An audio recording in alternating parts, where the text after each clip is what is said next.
कठोर था, मुर का शरीर कमल के समान कोमल था। प्रभु का शरीर शरीर कमल के समान कोमल था। थक गए, मन में विश्राम की इच्छा उत्पन्न हुई। शत्रु को पीठ पीठ दिखाकर भाग चले। आपकी विश्राम भूमि बद्र का आश्रम थी। वहाँ एक गुफा 12 योजन की थी। हेमवती उसका नाम था। उसमें घुसकर सो गए। मुड़ दैत्य भी पीछे पीछे चला आया। सोते हुए शत्रु को मारने के लिए जिसके हाथ में दिव्यास्त्र थे उस टुकड़े कर दिए, रथ भी तोड़ दिया। फिर भी उस कन्या के समीप आया। कन्या ने धक्का मारकर, युद्ध का फल है, जब उठा तो उसका मुर की सेना पाताल को भाग गई। बोली, यह दैत्य आपको मारने की इच्छा करके आया था। मैंने आपके शरीर से उत्पन्न होकर इसका वध किया। भगवान बोले, तुमने सब देवताओं की रक्षा की है, मैं तुम पर प्रसन्न हूँ, वरदान देने को तैयार हूँ। जो क्रुद्ध मन की कन्या बोली, जो मनुष्य मेरा व्रत करे उसके घस रहे, अंत में आपके लोक को प्राप्त करे।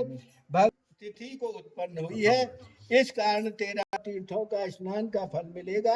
घोर पापों से उद्धार करने वाला तेरा व्रत होगा। ऐसा कहकर भगवान अंतर ध्यान हो गए। पतित पावनी शिव तारणी का जन्म नगर में वैखानस नाम का राजा था। पूछने लगा, मेरे पिता का उद्धार कैसे होगा? ब्राह्मण बोले, यहाँ समीप में पर्वत ऋषि का आश्रम है, उसकी शरणागत से आपके पिता शीघ्र ही स्वर्ग चले जाएंगे।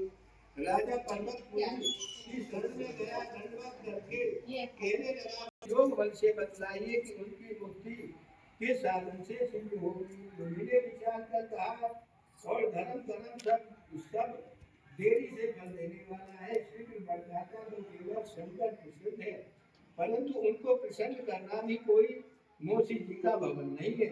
देर अवश्य लग जाएगी और तेरे पिता की इतनी तक मरम्मत हो जाएगी। इसके कारण सबसे सुगम और शीघ्र फल युक्त परिवार सहित करके पिता का संकल्प कर दो। निश्चित उसकी तुलसी की मंजरी और धूप आदि से दामोदर भगवान की पूजा की जाती है। इस दिन बेलपत्र का सागर लेना चाहिए।